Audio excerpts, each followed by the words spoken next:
뭐 이렇게 채점을 매보니까 다 불합격. 뭐 빵점 10점 다 이런 거지. 형편없는 거죠. 안 넘어갑니다.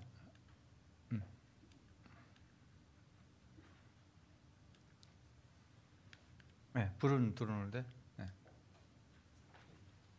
네, 보시면 그러니까 한번 수동으로 넘겨주세요. 수동으로 일단 넘겨주시고, 예.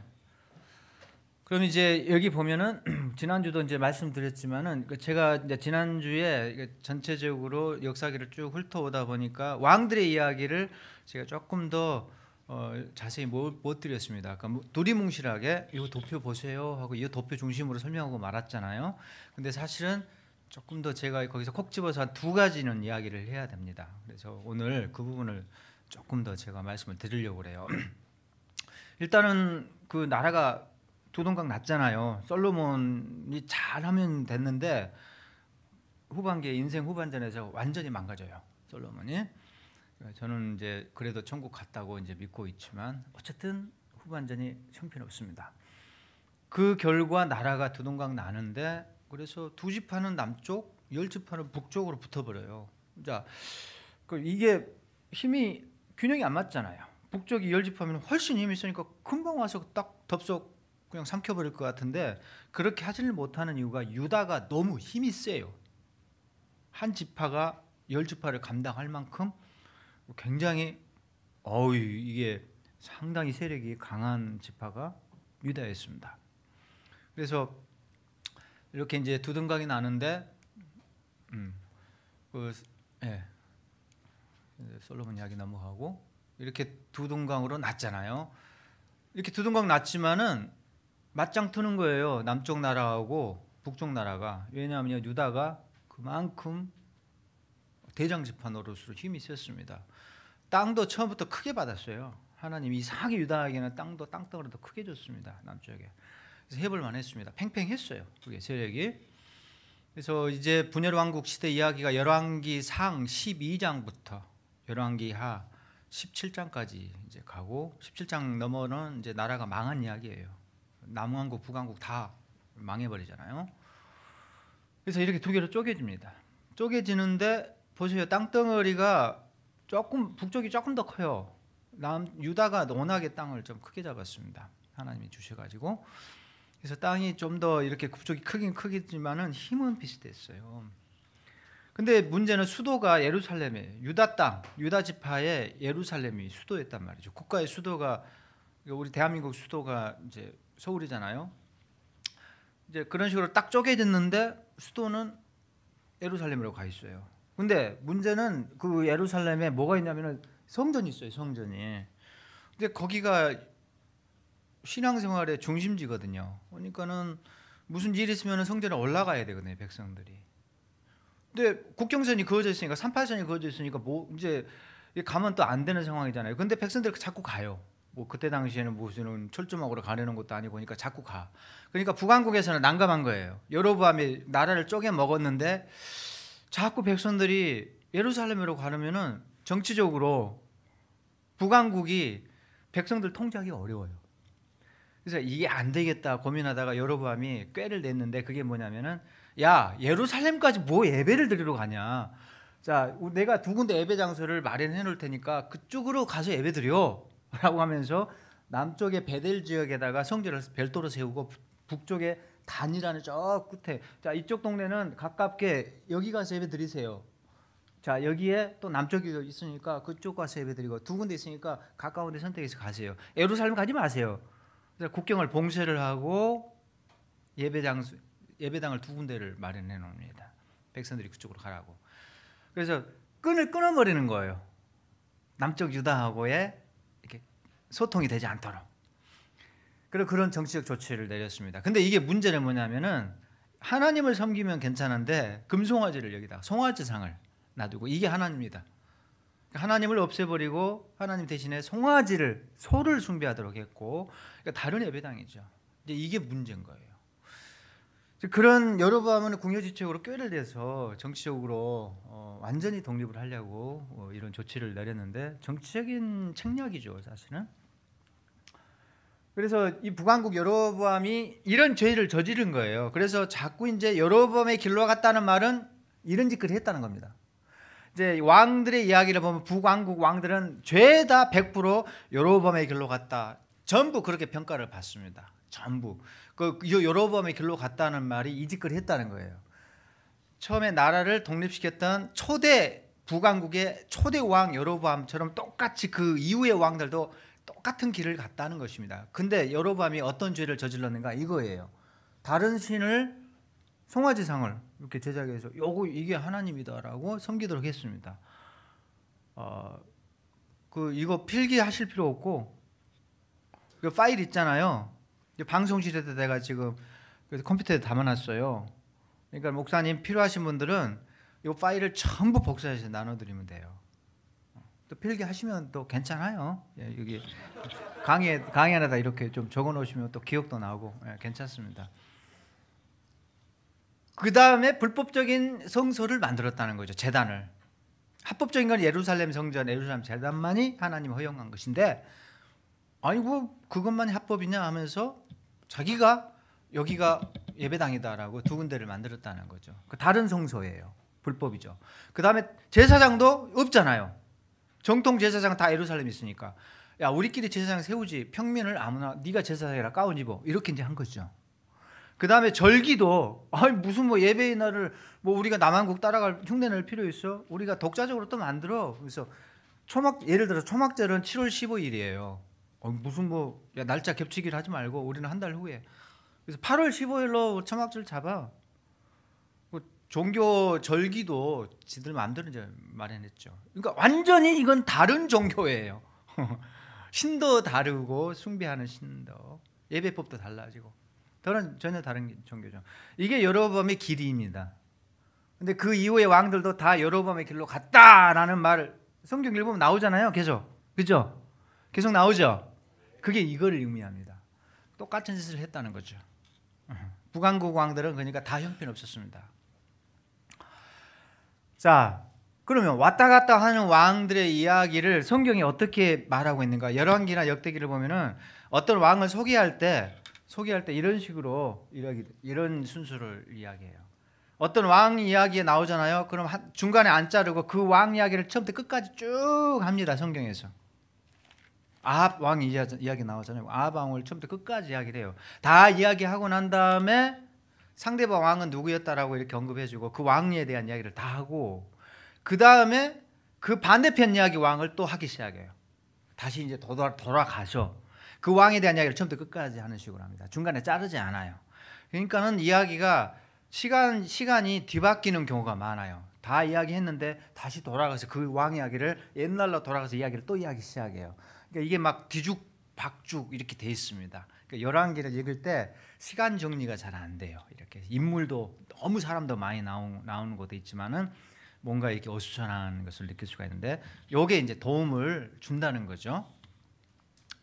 그래서 어떤 왕이 이제 등장하잖아요. 그 왕을 이렇게 소개합니다. 짠 하고 새로운 왕이 나타났어. 왕이 바뀌잖아요. 그럼 그 새로운 왕이 딱 등극을 하잖아요. 그럼 이렇게 소개를 해요. 그 왕은 북왕국의 왕이 누구였을 때 이 사람이 왕이 되었고 누구의 아들이었고 그 다음에 나이는 몇이었고 어디에서 통치했고 통치 기간은 몇 년이고 엄마는 누구였고 왕후 엄마죠. 그 다음에 마지막에 그 사람 평가해요. 여로보암의 길로 갔다. 뭐 이런 식으로 평가를 내립니다. 그러니까 이런 식인데 예를 들어서 보세요. 자, 예를 들어서 그 누구냐면은 유다 왕 남쪽 왕 유다 왕 여호람이 왕이 됐을 때 이렇게 소개하는 거예요. 여호람을 북쪽의 왕은 요람이라는 왕이었는데 그때 남쪽의 왕 여호람의 아들 아하시아가 이제 아하시아 왕이잖아요. 요람의 아들 누구의 아들 아하시아가 왕이 됐는데 그때 나이가 20살이었다. 그가 예루살렘에서 왕이 됐다. 그리고 1년간을 통치했다. 그 엄마 이름은 아달랴였다. 근데 아하시아는 최종 점수 이제 나와요. 여호와 보시기에 악했다. 뭐 이렇게 나옵니다. 왕들이 나올 때마다 이런 식으로 그 왕을 쫙 소개를 하고 그 왕에 대한 이야기를 쭉 이제 풀어가기 시작합니다. 자, 이렇게 돼 있어요. 왕들의 평가는 재밌어요. 자, 우리는 세종대왕 그러면은 후민정음, 그다음에 뭐죠? 그 해시계, 뭐 물시계, 뭐 이런 거 만들고 과학을 발전시키고 그 무엇보다 이제 훈민정음을 만든 거는 엄청난 업적이었고 세계적인 업적이고 그 외에 뭐 세종대왕은 업적이 많잖아요. 그러니까 뭘 했다는 치적을 막 이렇게 설명을 붙이는 게 세상 역사가 다 그래요. 뭐 이집트 왕도 그렇고 중국의 왕들도 이 사람이 뭔 일을 했는지 그런 거를 잔뜩 막 설명을 하나요. 기록에 다 나옵니다. 그런 게. 그런데 성경은 그렇지 않아요. 그런 것도 있긴 있는데 별로 관심이 없어요. 예를 들어서 오므리 왕이라고 있어요. 오므리 왕. 또 오므리 왕 그러면은 좀 불편해요. 우리가 성경 읽을 때 이 사람은 완전히 꽝이거든. 알아요 우리가. 오므리는 완전 형편없는 왕이라는 거를. 근데 중요한 인물이 아니에요. 또 오므리는. 근데 오므리는 고대 문헌에 그 아수르라는 동네에 가면은 아수르의 유적지 옛날 나라예요. 좀 이따 이제 지도에 나와요. 거대한 제국이었어요. 그런 그 도서관에 막 이렇게 기록이 남아있고 토판 같은데 옛날에는 이렇게 진흙에다가 이렇게 기록을 했어요. 종이가 없으니까. 양피지도 개발되지 않았고. 그러면 이렇게 진흙을 구워가지고 거기다가 무슨 일기도 쓰고 뭐 장부도 쓰고 막 그렇게 해요. 왕실에도 왕에 대한 기록들을 나라의 기록, 역사 기록 그렇게 해놨는데 거기에 이스라엘 왕 오므리가 나와요. 근데 오므리가 대단한 왕이었어요. 경제 부국을 일으키고 영토를 크게 확장하고 경제를 크게 일으키고 군사적으로 막강한 나라를 만든 그런 아주 대단한 왕으로 나와요. 오므리가. 근데 성경에서는 그것에 대한 언급은 전혀 없어요. 뭐 국경을 크게 넓혔는데 성경에서는 아무런 이야기를 안 해요. 그런 경제적 업적, 군사적 업적에 대해서는 아무 이야기를 안 해요. 오므리에 대해서. 뭐라고 되니까 한 세 줄 나와요. 쉽게 말하면 완전히 이놈은 망난이었다. 형편없었다. 끝. 관심이 없어요. 그리고 끝이에요. 그런 식으로 성경은 한 왕과 인물을 평가한다는 거죠. 스펙을 뭘 쌓았다, 어마어마하게 돈을 벌었다 이런 것은 관심이 없고 진짜 하나님 말씀대로 정직하게 진리의 말씀대로 하나님의 뜻대로 살았느냐 그렇지 않았느냐 평가 기준이 성경이에요. 그래서 그걸로 평가를 해요. 왕들을. 신명기가 기준이죠. 신명기 제가 말씀드렸는데 그런데 북왕국 왕들은 전부 다 불합격이었고 말씀드린 대로 그때 나오는 딱 점수가 어떻게 나가냐면 점수 나가는 그 설명이 여로보암의 길로 갔다. 그 다음에 남쪽은 왕이 여로보암이 아니잖아요.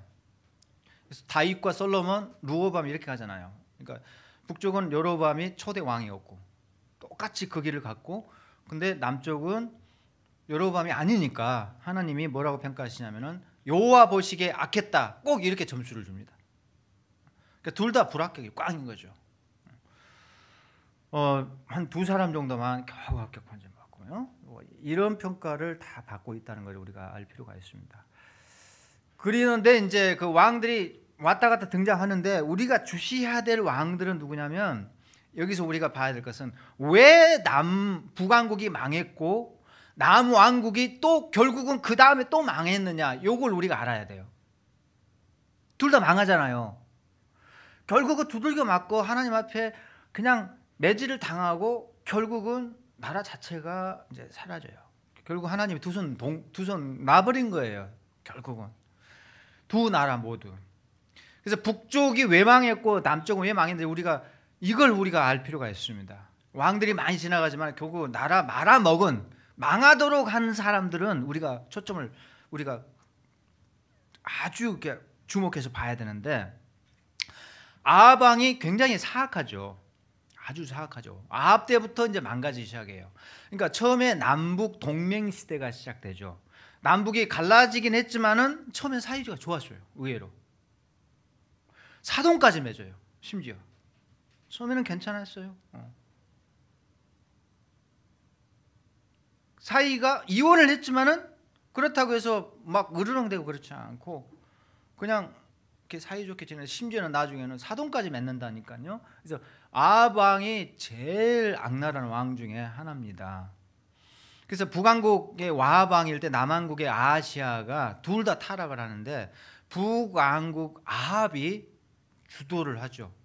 결혼도 이세벨이라고 합니다. 자, 이게 문제죠.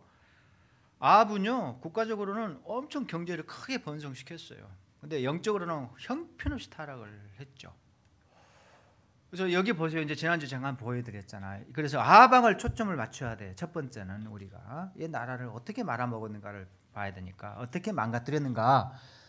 북왕국의 아합이 이렇게 이세벨하고 결혼을 한단 말이죠. 이세벨은 제가 말씀드린 대로 이 페니키아 출신이에요. 베니게라고 하죠. 성경에서는 베니게, 페니키아 출신.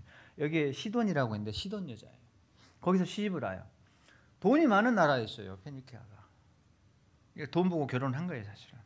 근데 문제는 여자만 오면 괜찮은데 거기에 종교가 온단 말이죠. 바알신이 따라와. 이세벨을 통해서 아세라 신이 따라와. 그러니까 바알과 아세라가 이렇게 같이 들어왔단 말이죠. 덩달아 그걸 섬겨야 돼요, 이제. 그 나라가 그러니까 바알 종교화 되는 거죠. 그렇게 됐어요. 그래서 결국은 아합하고 이세벨이 결혼해서 아달랴를 공주를 낳았는데 아달랴를 시집을 보내요. 이쪽으로 시집을 보내가지고 이 부부관계가 되잖아요. 그러니까는 아하시아를 낳았는데 아달랴가 요 씨를 다 멸족을 시켜버리고 다 죽여요. 다 다윗 가문의 후손들을 싸그리 다 죽여요. 학살을 하는데 요아스가 한 살배기 요아스를 빼돌려가지고 겨우 살아요. 그러니까 하나님의 약속이 끊어질 것 같았는데 기적적으로 안 끊어지고 이어져 가죠. 이제 이런 걸 보라겠죠. 제가 역사서를 읽을 때 하나님의 약속이 어떻게 절묘하게 훅 하면 이제는 불씨가 완전히 꺼질 것 같은데 그걸 어떻게 극적으로 반전시키면서 이어가는가. 그러니까 하나님의 솜씨를 보셔야 돼요. 역사를 주관하시는 하나님의 놀라운 능력, 역사의 주관자 되신 하나님.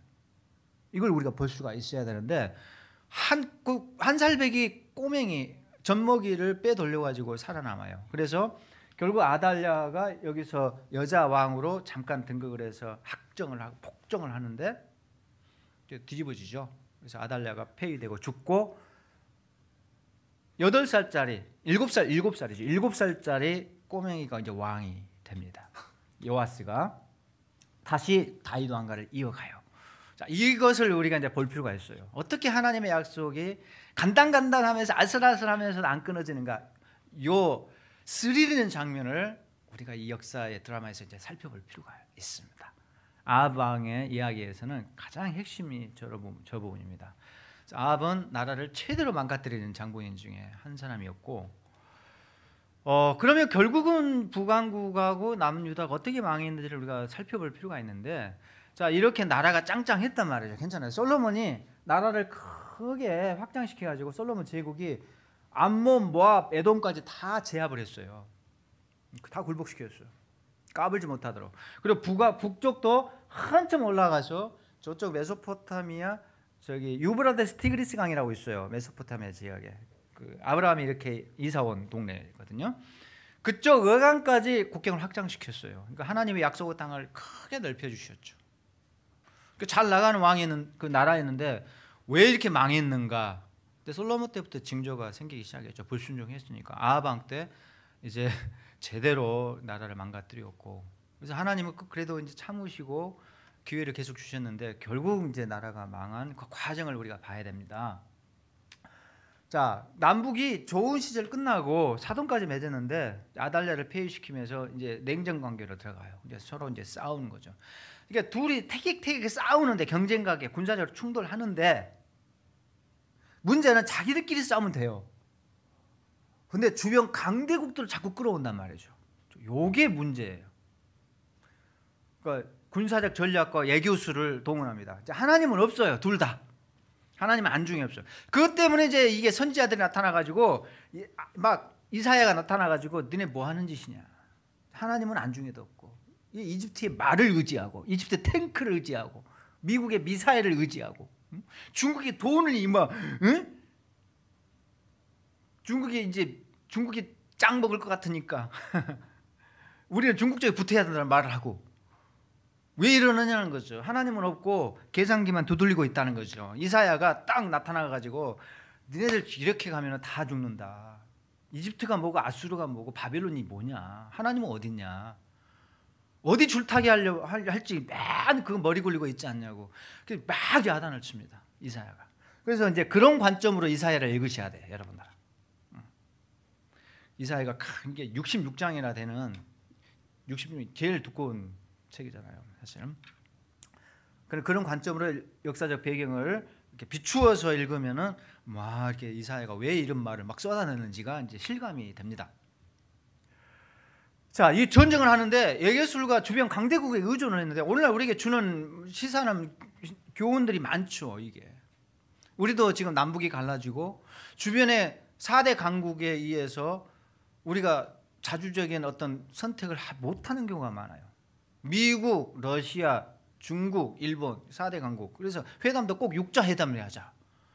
아니 우리 민족의 문제를 왜 다른 나라들이 끼어들어가지고 이래라 저래 뭐 이렇게 간섭을 하냐는 거죠. 속이 상하죠. 근데 이게 현실이에요. 그러니까 우리는 중간에 껴가지고 어디에 붙어야 되나 늘 이제 계산하는 거죠. 그러니까 이런 지금 우리의 상황이 이 이스라엘의 그때 당시 상황하고 많이 비슷하기 때문에 이 성경을 읽으면서 오늘 우리가 얻을 수 있는 교훈들이 많아요. 사실은 굉장히 많습니다. 과연 지금 우리도 남북으로 쪼개진 상황에서 과연 우리 민족이 어떤 태도를 가져야 되는가? 영적인 눈으로 무엇이 정말 우리 민족을 위한 게 되는지를 우리가 통찰해 볼 수가 있습니다. 어떻게 망했는지 보세요. 이제 전쟁을 하는데 특히 이제 북왕국의 베가 왕이 문제가 됐어요. 남왕국은 그때 아하스 때였어요. 베가하고 아하스가 아주 복잡해요. 이게 왜냐하면 주변 강대국들이 내정 간섭을 하고 자꾸 탱크를 이제 막 몰고 쳐들어오려고 하는 거예요. 그러니까 이제 쫄았어요. 쉽게 말하면 쫄아가지고 그때 이제 두 나라가 경쟁을 했어요. 아람 제국하고 아수르 제국이 누가 더 힘이 세냐 이렇게 막 둘이 싸우는데 큰 나라가 큰 주먹 둘이 싸우니까 큰 어깨가 싸우니까 쫄아가지고 누구한테 붙어야 되지 이제 막 그렇게 눈치를 보고 있는 상황이 됩니다. 자, 보세요. 지도를 이제 제가 잠깐 그대로 이렇게 여기 지도를 보시면은 아람이 그때는 힘이 제일 셌어요. 아람 제국은 시리아라고도 하고 그 아람 제국의 수도가 다메섹이었어요. 그러니까 다메섹이라고도 해요. 다메섹 나라, 아람 나라 똑같은 거예요. 힘이 이렇게 셌어요. 자꾸 이제 여기를 쳐들어와요. 이렇게 쳐들어와. 그때 아수르는 아직은 힘이 아주 세지는 않았고 바벨론 제국도 막 조금 이렇게 큰 소리 치고 막 그런 상황은 아니었습니다. 막 이제 올라오고 있었어요. 바벨론도 올라오고 아수르도 점점 이제 뭐 국력을 키우고 이런 상황이었고 아람이 상당히 힘이 셌습니다. 그러니까 아람이 계속 이쪽을 이렇게 건드려요. 이렇게 건드려 이쪽을. 그러니까 자꾸 건드니까 지금 이제 불안하잖아요. 불안해. 그래서 아람 제국이 이런 식으로 와가지고 베나달 왕이나 하사엘 왕이 자꾸 여기를 쳐들어와서 이렇게 뭉개고 가요. 한번 싹쓸이하고 하사엘 왕이 나와가지고 아람 왕 하사엘 왕이 북왕국도 한번 싹 이렇게 한 번씩 치고 남왕국까지 와가지고 남왕국도 한번 싹 쓸고 가고 이런 식으로 국가를 굉장히 힘들게 하는 거예요. 아람 왕이 계속 남북 이스라엘을 힘들게 합니다. 근데 문제는 아람이 점점 힘이 약해지고 아수르가 점점 힘이 이제 세져요. 아람이 형님 노릇 하다가 대장 노릇 하다가 저쪽에서 다른 조직이 생겨가지고 야, 너 저기 이제부터는 나한테 줄 서야 되겠다. 막 이런 식으로 다른 깡패가 이제 어깨가 등장한 거죠. 아수르 깡패가 등장했어요. 그래서 아람이 이제 바짝 긴장을 한 거죠. 그러니까는 나중에는 어떻게 했냐면은 자 보세요. 이제 북왕국이 이래서 이제 망하는데 잘 보세요.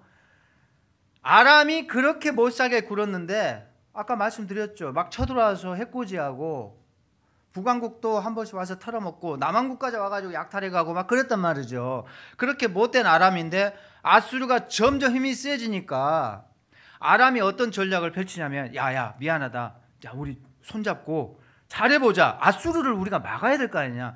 잘못하면 우리가 아수르한테 다 먹힐 것 같다 이거예요. 지금 아수르가 힘이 세졌어. 이렇게 이르게 가다가는 우리 다 죽어. 그러니까 우리 그만 싸우고 미안하다 미안하다. 내가 너 더 이상 안 건드릴 테니까 나랑 손잡자. 그래서 아람 제국이 북이스라엘하고 손을 잡자고 하니까 손을 딱 잡았어요. 그래서 아수르랑 해보자는 거야. 아수르랑 한번 붙어보자. 아수르를 막아야 되는 거죠. 그러니까는 남왕국도 계산을 해보니까 이게 지금 아람하고 손을 잡아야 될 것 같아. 이제 싫어도 손을 잡아야 될 것 같아. 아수르가 오면 다 죽고 다 죽게 생겼으니까. 그때 당시 아수르는요 진짜 포악했거든요. 역사상 가장 포악한 제국이 아수르라고 말할 정도였어요. 이 친구들은 어디 가면은 쑥밭을 그냥 만들어놔요. 아예 거기를 다 밀어버려요. 그냥 사람을 소탕시켜버려요. 그냥 아예. 그러면 얼마나 악랄하냐면 농사를 못 지게 소금을 다 뿌려버려. 소금을. 그렇게 악랄한 그런 제국이었기 때문에 완전히 쫄았어요. 아수르가 세상을 우리를 먹으면 우리 다 끝난다. 차라리 아람이 낫지. 그래가지고 북왕국이 아람하고 붙어요. 손을 잡는단 말이죠. 그러니까 결국은 하나님을 의존하지 않은 거죠. 아람에게 의존하고 아수르에게 한번 해보자 한 거죠. 하나님은 없어요. 인간적인 계산을 통해서 뭐가 유익이 될지 뭐가 살 길이 될지 하나님이 살 길인데 자신들의 계산 방식으로 살 길을 찾아서 손을 잡았어요. 이게 문제죠. 이게 망한 이유였어요. 그래서 여기 아람 왕은 르신이었어요. 아람이 르신이 왕이었는데 아수르가 이제 막 불왕이 막 이름부터가 불독처럼 불왕이잖아요. 불왕. 성경에 불왕 나와요. 불. 이름부터가 그렇잖아. 그러니까 불왕이 힘이 세져가지고 자꾸 이제 남쪽으로 치고 들어오는 거예요. 그러니까 아람이 큰일 났다. 이제 우리 다 죽게 생겼는데 얼른 이쪽하고 손을 잡아야겠다 해서 베가하고 이스라엘 북쪽하고 일단 손을 잡아요. 손을 잡고 난 다음에 문제는 남쪽도 꼬셔요. 압박하고 야야야 우리한테 붙어야 돼. 니네도 우리랑 손 잡아야지. 그러지 안 주고 남쪽도 끌어당겨요. 남쪽 아하스한테 자꾸 우리랑 손 잡자고 그래요. 일단 그러니까 둘은 손을 잡았어. 그 다음에 베가가 북이스라엘 왕이 남쪽한테 가서 막 윽박도 지르고 꼬셔보기도 하고 막 이렇게 별방법을 써요. 너네도 살려면 우리랑 붙어야 돼. 아람한테 붙어야 돼. 녀석들아. 자꾸 그러는 거예요. 하나님은 없어요. 계속. 이해가 되세요? 하나님은 없어. 자꾸 꼬셔. 그러니까 아하스는 이렇게 또 계산하는 거예요. 남왕국이니까 그래도 신앙이 있는 왕이에요. 어느 정도는 그 다윗의 후손, 다윗의 이 왕위를 계속 이어가는 다윗의 후손이잖아요. 그러니까 어느 정도 신앙의 계보를 이어가는 왕인데도 불구하고 똑같아요. 하나님 없고 여전히 이렇게 눈치 보는 거예요. 누구한테 붙어야 될까? 아람한테 붙어야지 진짜로 사는 길인가? 그렇게 하다가 최종적으로 어떻게 한지 아세요? 최종적으로 아하스는 안 돼. 너희들랑 손 잡으면 우리 죽을 것 같으니까 탁 털어버립니다. 손을 털고 누구한테 붙어버리는지 아세요? 아수르한테 붙어요. 그래서 아하스는 아수르한테 이놈들 좀 혼내주세요. 자꾸 우리를 못 살게 굴어요. 오히려 아수르한테 붙어가지고 도움을 요청을 해버립니다. 그러니까는 이놈들이 르신하고 베가가 합해가지고 아하스를 막 혼내주려고 막 탱크 보내고 막 군사 보내고 막 이렇게 해요. 그러니까 아수르가 근데 막아줘요, 그거를. 아수르가 막아줘. 결국 어떻게 됐을까요? 북왕국은 어떻게 됐을까? 둘이 붙어가지고 이렇게 한판 이렇게 아수르랑 맞짱을 텄는데 결과가 어떻게 될까요? 아수르를 이겼을까요? 아니면은 졌을까요?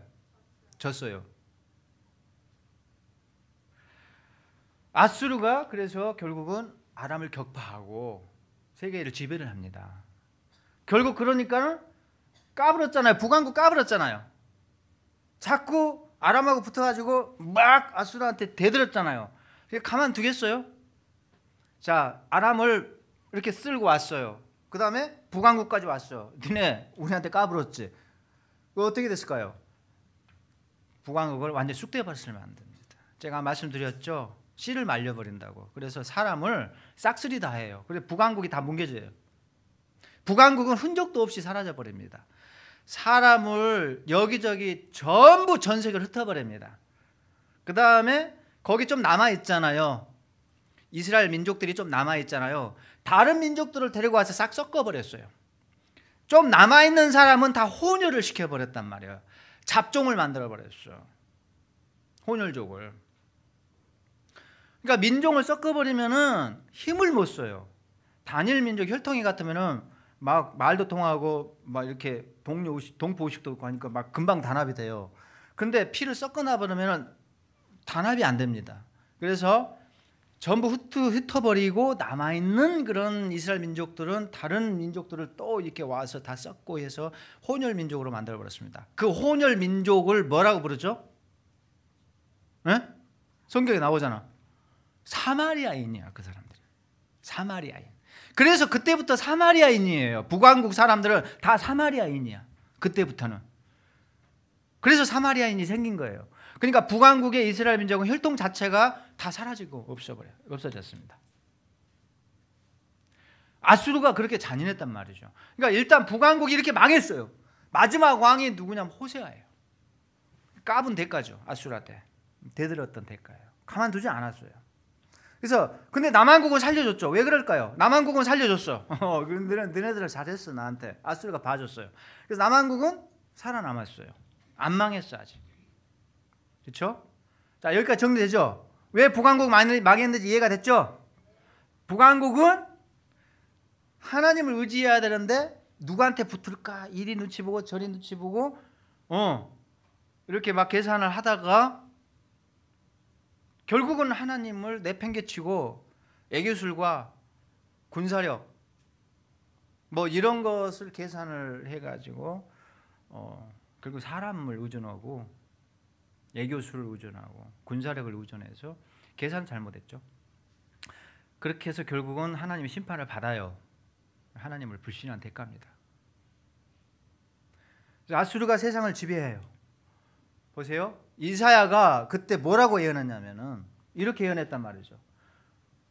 너희들을 잘 들어라. 르신, 아람왕 르신. 아까 르신 여기 있었잖아요. 르신하고 르말리아의 아들 베가예요. 이 베가를 말해요. 르말리아의 아들 베가를 그 둘이 힘이 막 화가 나가지고 너네들 왜 우리 손 안 잡냐 막 이렇게 말해도 걔네들 아무것도 아니니까 겁먹지 말라. 유다를 향해서 이렇게 말해.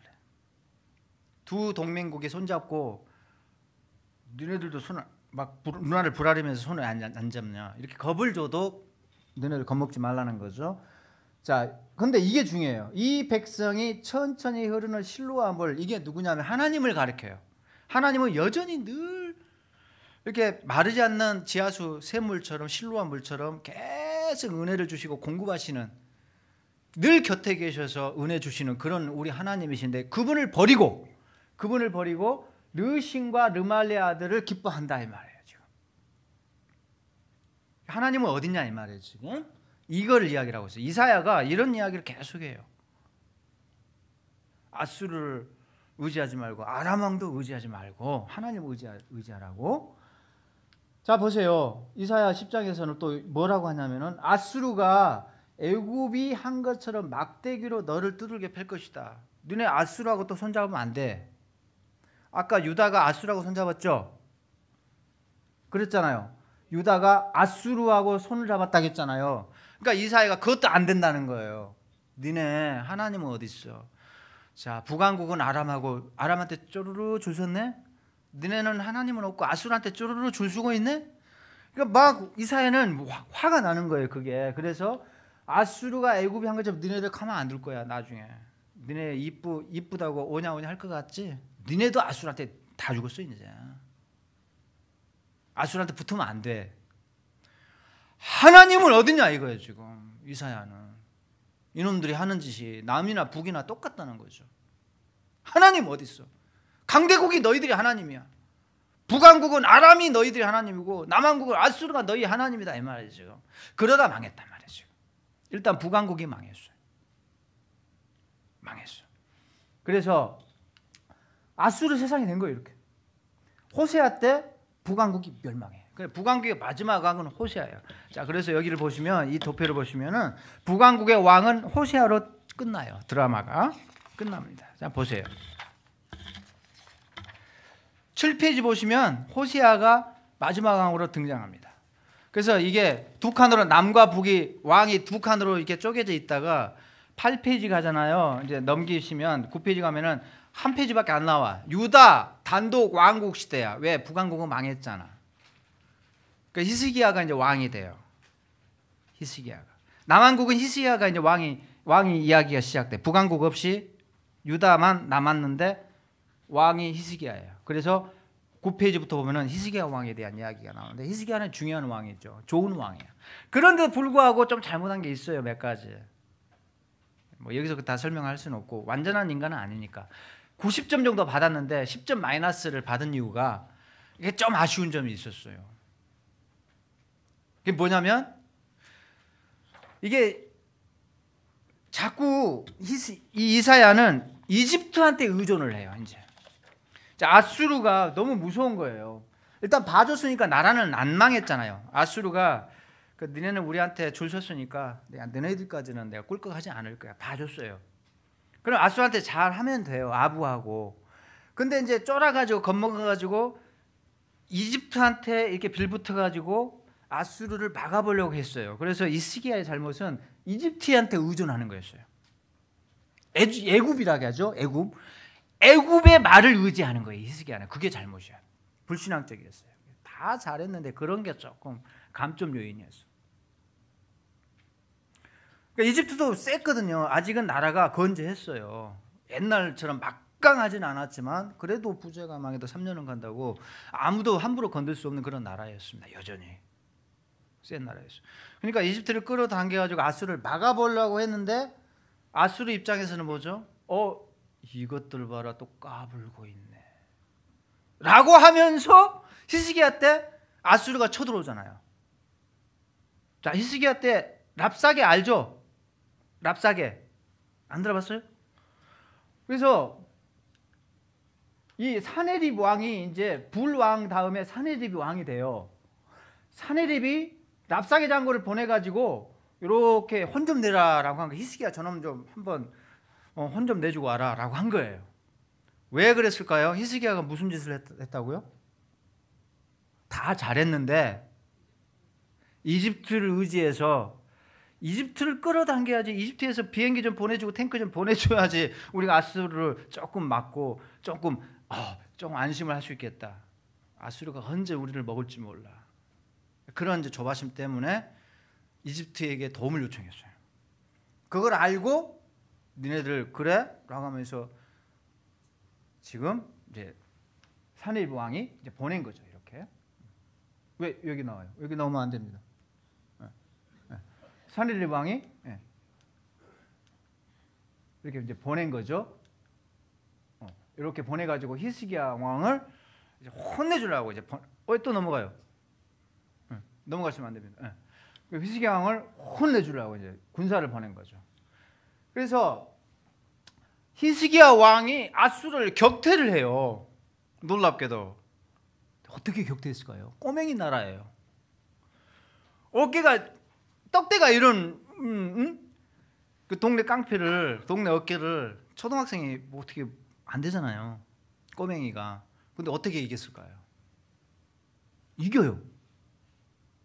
자, 히스기야의 군사력으로 히스기야의 전쟁에 붙어가지고 이겼을까요? 그게 아니고 성경 읽어보면 어떻게 이겼죠?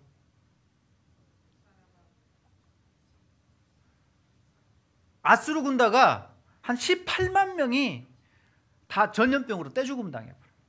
와가지고 한 18만 명의 군사가 떼죽음 당해가지고 뭘 해볼 것이 없잖아요. 그러면 그냥 그래서 퇴각을 했습니다. 하나님이 때린 거죠. 나라는 망했어요. 그 대군이 끌고 왔기 때문에 이제는 언제 끝나느냐만 이제 생각을 하고 있는 이제 뭐 카운트다운 됐어요. 그래서 히스기야도 이제 절망적인 상황이고 백성들이 다 도탄에 빠지고 하나님만 그때 이제 하나님 살려주세요라고 했죠. 하나님 살려주세요라고 했는데 하나님께서 은혜를 주셔가지고 직접 치셨어요. 하나님이. 그래서 18만 명, 5천 명인가 18만 5천 명의 군사가 그때 전멸을 합니다. 역사가들은 아마 그게 전염병일 거라고 이제 보고 있어요. 역사적인 기록으로 나와요. 그게 이상하게 퇴각을 해요.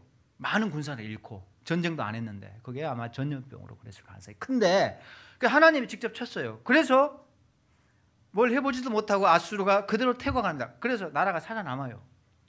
아직 이제 살아남았잖아. 그래서 한숨 돌릴만 하죠. 근데 그걸로 끝나지 않아요. 자, 여기서 보세요. 둘째, 남유다가 멸망한 이유도 똑같아요. 자, 남유다는 왜 망했는가? 이집트에 의존하고 바벨론을 대적했기 때문에. 자, 아수르는 저렇게 군사가 한 18만, 20만 명이 죽고 난 다음에 국력이 크게 꺾여가지고 쇠퇴합니다. 나라가 이제 힘을 잃기 시작하고 그때 바벨론이 치고 올라왔거든요. 바벨론 제국이. 이제 아수르 한번 이제 우리가 먹어보자 하면서. 그러니까 아수르가 이제 약해지고 바벨론이 세력이 커지니까 또 계산하는 거예요. 이게 이제 바벨론이네 이번에는. 그럼 우리는 무조건 이집트에 붙어야 된다. 그래서 이집트에 붙고 바벨론하고 어떻게 해보려고 한 거예요. 그러다 이제 망해요. 결국 이것도 결론이 뭐냐? 강대국을 의지하고 탱크, 비행기를 의존하고 무기를 의존하다가 하나님을 의존하지 않고 이게 망했어요. 결론이 그겁니다. 쉽게 말하면. 자 보세요. 이사야가 이렇게 경고했거든요. 히스기야 너 아수르한테 한번 해보려고 아수르한테 겁먹어가지고 이집트 끌어당기는 짓을 하는데 너 죽었어. 너 그러면 안 돼. 그래서 이사야가 경고하잖아요. 도움을 구하러 외국으로 내려가는 자들 화있을진저 히스기야 너 그런 짓 하지 마라 라고 하는 거예요. 이사야가 이런 이야기를 해요. 지금 보세요. 애굽은 이집트 사람이요 신이 아니다. 그들의 말, 탱크, 비행기 그건 육체의 영이 아니다. 그들이 갖고 있는 막강한 무기 아무것도 아니다. 여호와께서 그의 손을 펴시면 돕는 자도 넘어지고 하나님이 장풍 한번 딱 보내면 끝이다 이 말이에요. 지금 아무것도 아니다 말이죠. 그 이야기를 하고 있습니다. 이사야가 보라 네가 애굽을 믿는도다. 그것은 상한 갈대 지팡이와 같은 것이다. 사람이 그것을 의지하면 네 손이 결국 찔린다. 하나님 어딨냐 이 말이에요. 응? 또 니네들 강대국 의존하고 강대국 무기가 좋아 보이고 막 그렇지. 거기 붙어야지만 살 것처럼 그러고 있는데 하나님 어딨냐는 거죠. 이사야가 막 야단을 칩니다. 이렇게 히스기야한테. 그때 당시에 이집트에 붙어가지고 결국 그래 아수르가 쳐들어오잖아. 아수르가 쳐들어. 그래서 하나님이 살려주긴 하죠. 근데 히스기야는 이집트를 의존하는 그런 죄를 졌습니다. 자, 그런데 아수르가 점점 약해지고 바벨론이 점점 깡패짓을 하기 시작한다니까요. 점점 힘이 세지기 시작해요. 보세요. 아수르가 쭈그러들어요. 이렇게 쭈그러들고 바벨론이 이제 막 커져. 세상 역사란 게 다 그렇잖아요. 어제의 강국이 오늘의 약소국이 되고 잘 나간 나라가 완전히 거지 나라가 되고 뭐 그렇잖아요. 바벨론이 이제 커지니까 아수르가 찌그러들어요. 이렇게. 근데 문제는 바벨론이 너무 힘이 세지니까 북왕국이 끝났잖아. 유다는 이제 언제 죽을지 몰라. 바벨론한테 큰일 났네.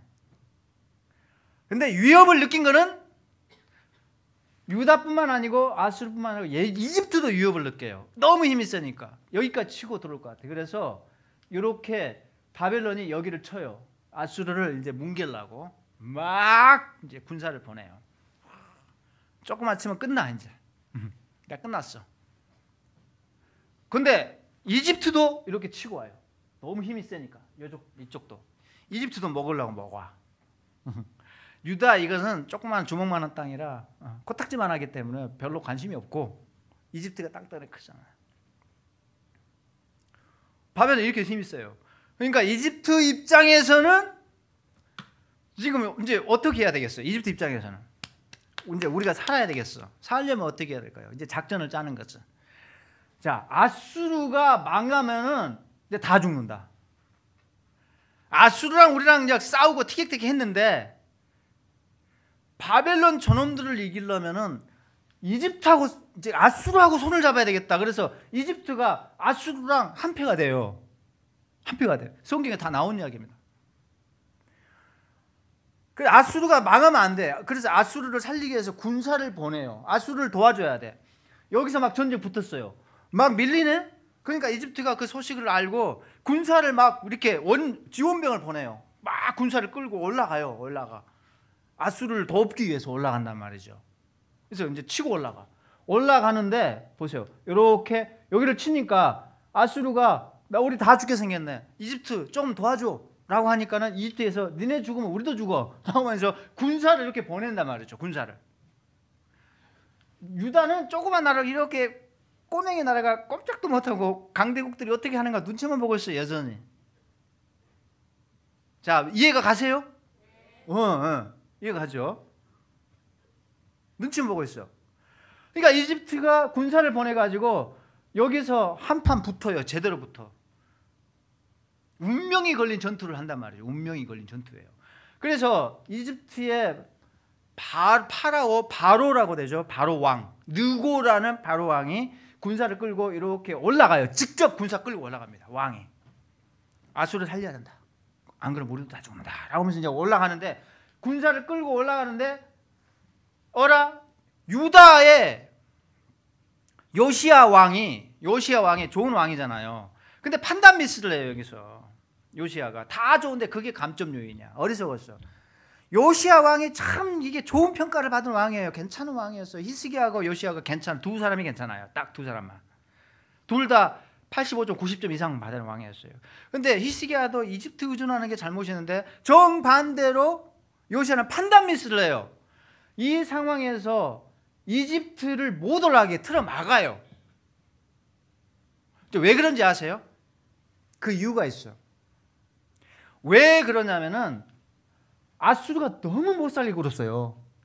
유다를 완전히 와서 깡패처럼 삥 뜯어가고 맨날 그래요. 못 살겠어요. 아수르 때문에. 나라를 덥석 삼켜 먹진 않았지만은 뭐 바쳐라. 오늘은 뭐 이렇게 야 양고기 좀 바쳐. 오늘 소고기 야 뭐 맨날 이렇게 삥 뜯어 먹고 뭐 바쳐라. 이거 해달라 저거 해달라. 너무 불편하고 속상하고 싫은 거예요. 아수르가 너무 싫은 나라야. 근데 이놈을 혼내주는데 바벨론이 혼내주고 있잖아요.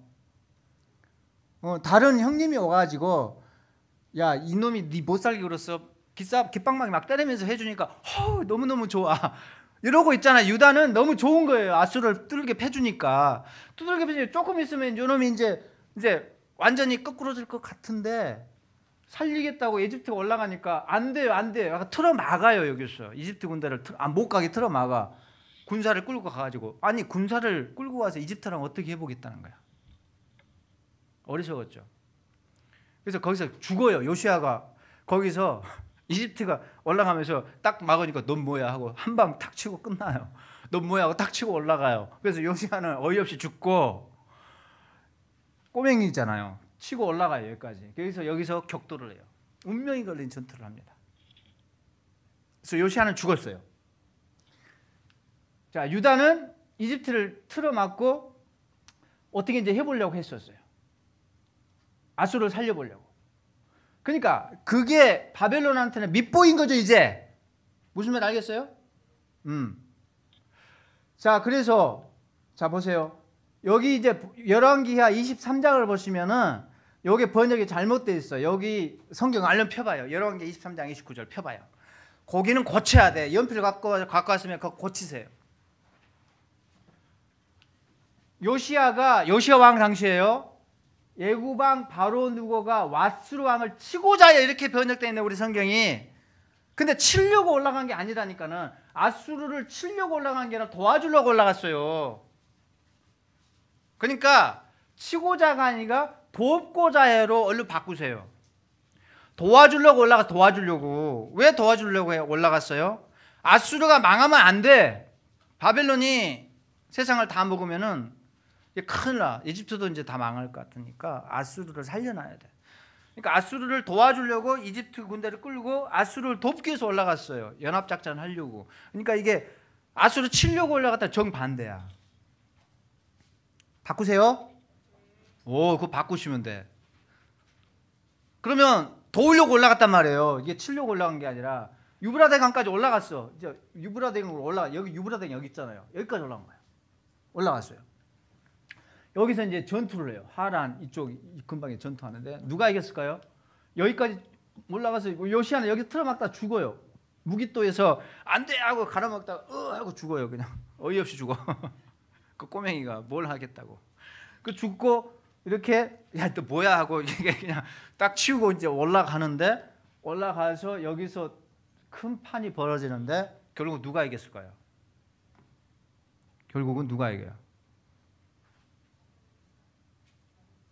누가 이겨요?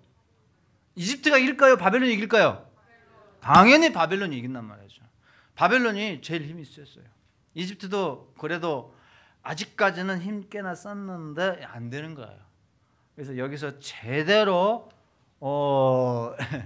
이제 펀치를 맞고 완전히 쓰러져 버립니다. 그 이집트가 완전히 꺾여요. 그때 이후로 이집트는 국력이 꺾여가지고 오늘날까지도 이집트가 저렇게 형편없이 사는 이유가 이때 망했기 때문에 그래요. 오늘날 이집트 거지 나라예요. 그렇게 잘 나가는 피라미드의 나라가 저렇게 볼품없는 힘없는 그 정말 큰 그 이집트 가서 보시면은 너무나 지저분하고요. 막 얼마나 그 낙후되어 있는지 몰라요. 정말 그런 나라가 된 이유가 이때 꺾여서 그래요. 사실 더 이상 국력이 회복이 안 됩니다. 이때 져요. 그래가지고 이제 바벨론 세상에 와버려요. 이때 지고 완전히 지고 느부갓네살이 다 이겨요. 느부갓네살이 왕이었거든요. 그래서 느부갓네살이 다 먹어요. 다 먹었어. 다 먹었어. 근데 왜 유다는 망했는지 아세요? 결국 그 이후로 유다가 자꾸 이제 바벨론이 세상을 다 자, 바벨론이 아수르를 혼내준 것까지는 좋았어. 근데 혼내준 게 아니라 이제 이게 우리한테도 목줄을 재고 있네? 혼내주고 끝날 줄 알았어요. 우리 형님 잘한다 그랬는데 딱 돌아오더니 야, 너네들 이리 줄 서. 뭐 바쳐? 너 내 말 들어? 뭐 심부름해? 뭐 이런 식으로 자꾸 바빌론이 윽박지르면서 이렇게 막 조여오는 거죠. 똑같아요. 아수르랑 다를 바가 없어. 그러니까는 큰일 났다. 우리도 이제 아수르 다음에 바빌론한테 먹혀가지고 이제 우리 다 죽었다. 그러니까 이제 누구 손을 잡아야 되죠? 결국은 누구 손을 계속 잡아야 돼요. 아직 망하긴 망했지만 거기서 전쟁에서 졌지만 그래도 힘이 좀 남아있는 게 이집트예요. 아직 힘이 남아있어. 그러니까 그때 딱 계산해가지고 이제 망하는 나라면은 손을 잡으면 안 되잖아요. 근데 어리석게 이집트한테 계속 손을 잡아. 당신들이 우리를 도와줘야 된다고. 요시아 왕이 트럼하고 잘못했다고 미안하다고. 요시아 왕이 트럼하고 미안하고 당신들이 그래도 짱이다고 최고다고. 당신들 우리 좀 도와주라고. 바벨론이 너무 힘이 세니까 우리 뒷바라 좀 해주라고. 자꾸 이집트에 의존을 해요. 자꾸. 근데 바벨론이 그걸 가만두겠어요. 바벨론이 이집트에 자꾸 달라붙는 유다를 가만두지는 않죠. 그래서 망해요. 망해버렸어요. 그래서 남유다가 결국 망한 이유는 이집트에 자꾸 붙으려고 하다가 그냥 혼이 난 거죠. 바벨론한테 밑보인 거예요. 그래서 마지막 왕들은 이집트 쪽에 계속 붙어 있어요. 그래서 바벨론이 아주 혼을 제대로 내버립니다. 마지막 시드기야 왕은 눈을 다 뽑아버려요. 이놈 새끼들 말 내가 들으라고 그랬지. 응? 이제 끝이야. 그래서 나라 자체를 없애버리고 왕을 잡아서 눈까지 빼버리고 얼마나 뿔따고 났으면 그랬을게요. 그렇게까지 해버립니다. 결국은 그렇게 해서 남유다도 이제 망해요.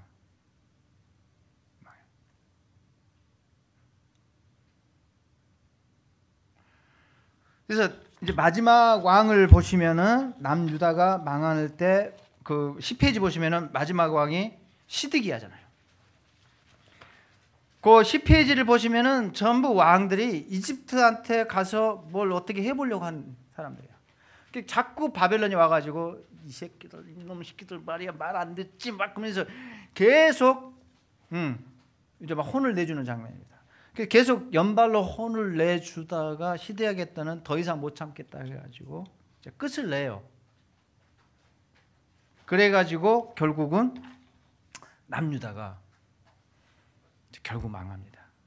자, 두 나라가 특징이 똑같습니다. 공통점이 있어요. 뭐죠? 누구한테 붙을까? 누구한테 붙을까 하다가 망했어요. 누구한테 붙을까? 예? 뭐라 그랬죠? 강대국. 예. 누구한테 붙을까 하다가 망했어요. 강대국 맞아요. 북왕국도 아랍이냐 아수르냐 계산하다가 망했어요. 그러다가 망했고, 남왕국도 바빌론하고 이집트에서 누구 손을 잡을까 하다가 망했어요. 둘 다 하나님이 없었다는 거죠.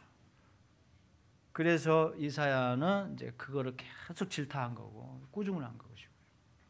자, 오늘 우리에게 주는 교훈이 커요. 저도 사실 친미주의자고 미국 없으면 우리나라 안 돼요. 주한미군 있어야 되고.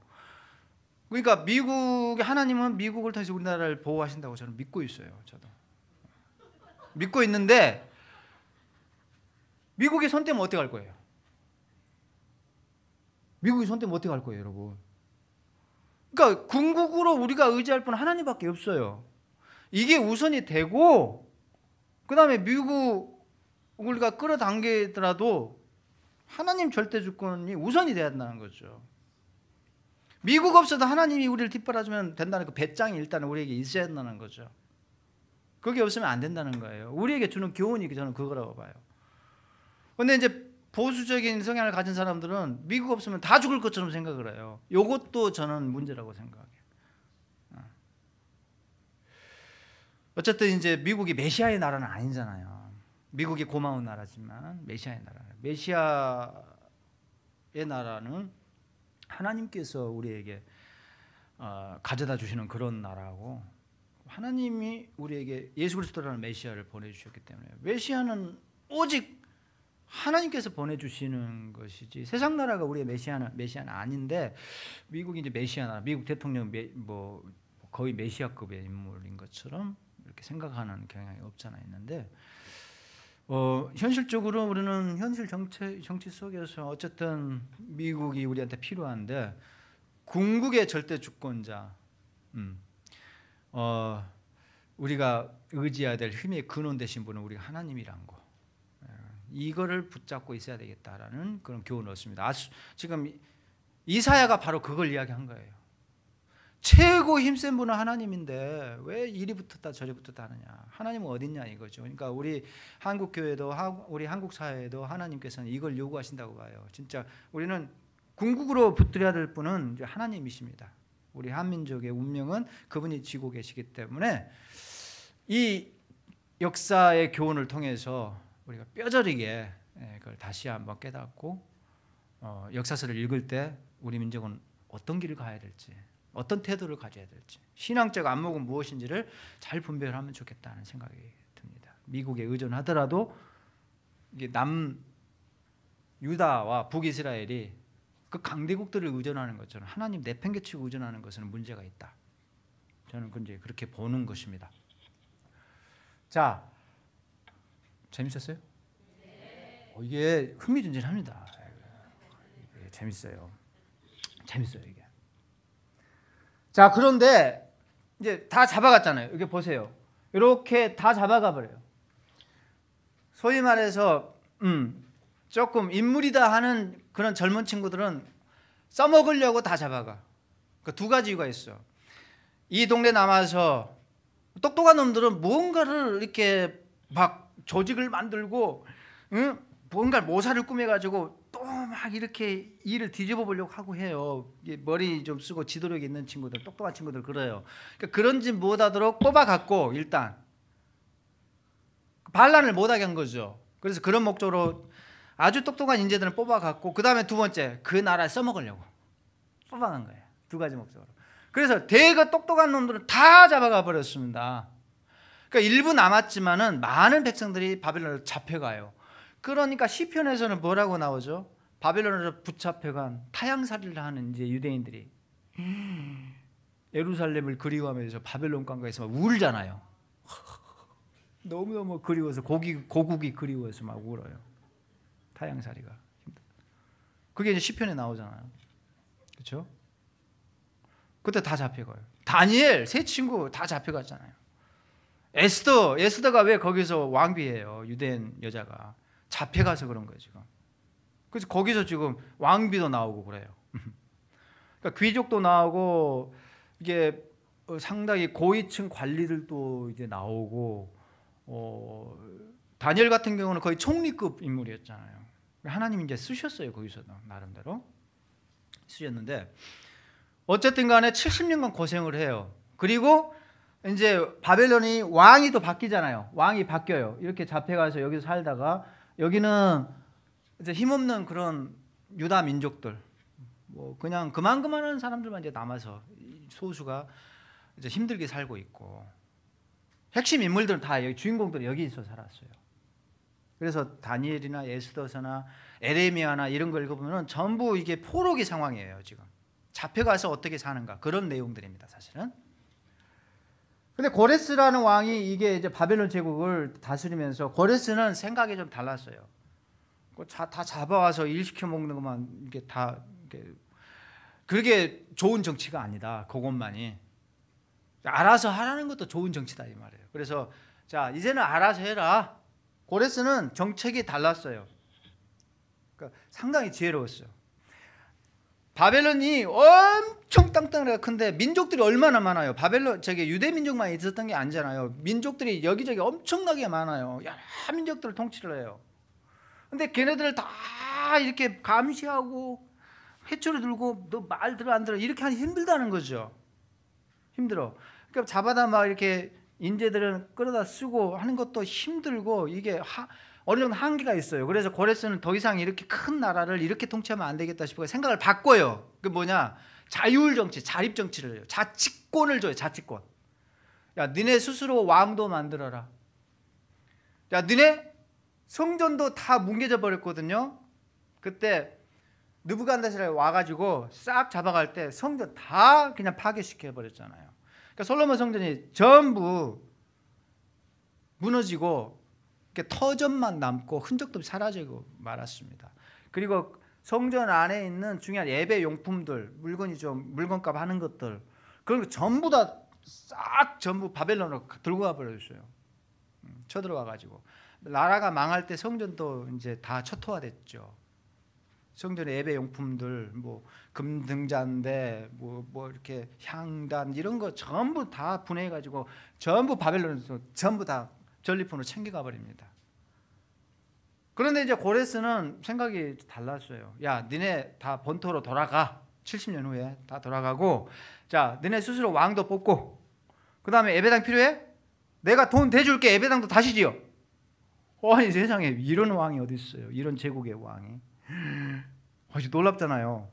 근데 이거를 유다 민족에게만 그렇게 한 게 아니라 다른 민족들에게도 그렇게 했어요. 자치권을 다 줬어. 이제 돌아가 살아라. 근데 조건 하나는 그랬어. 근데 내 말만 들면 돼. 내가 시킨 대로만 하면 돼. 이상한 짓 하지 마. 만약에 조금이라도 이상한 짓 하면 그때는 내가 진짜 가만 안 둘 거야. 라고 하면서 나한테 1년 안에 조공은 얼마치 받고 세금은 얼마치 바치고 자 나한테 충성을 맹세한다는 그런 것만 보여주면 되고 나머지는 다 신경 안 쓸 거야. 네가 알아서 해라 라고 했어요. 내 말만 들으면 된다 라고 이제 다 보내줬단 말이죠. 그때 유다 민족도 돌아왔어요. 아니 성전을 다시 짓는 돈까지 대주고 지원을 해준단 말이죠. 그래서 돌아와서 성전을 다시 지었어요. 두 번째 성전을 지었어요. 그리고 나라를 다시 이제 회복하고 그렇죠? 지도자를 또 뽑고 이렇게 됐습니다.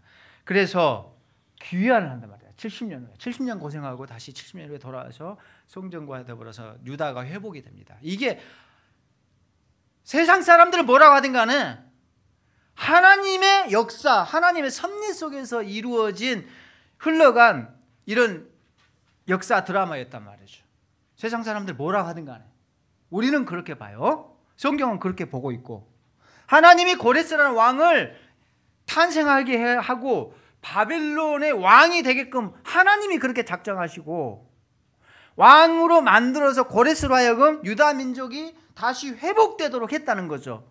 이게 하나님의 섭리 가운데 이루어진 것이지, 고레스가 갑자기 우연히 나타나 가지고 세상의 역사를 이렇게 바꾸고 저렇게 돌려보고 했던 것은 아니라는 것입니다.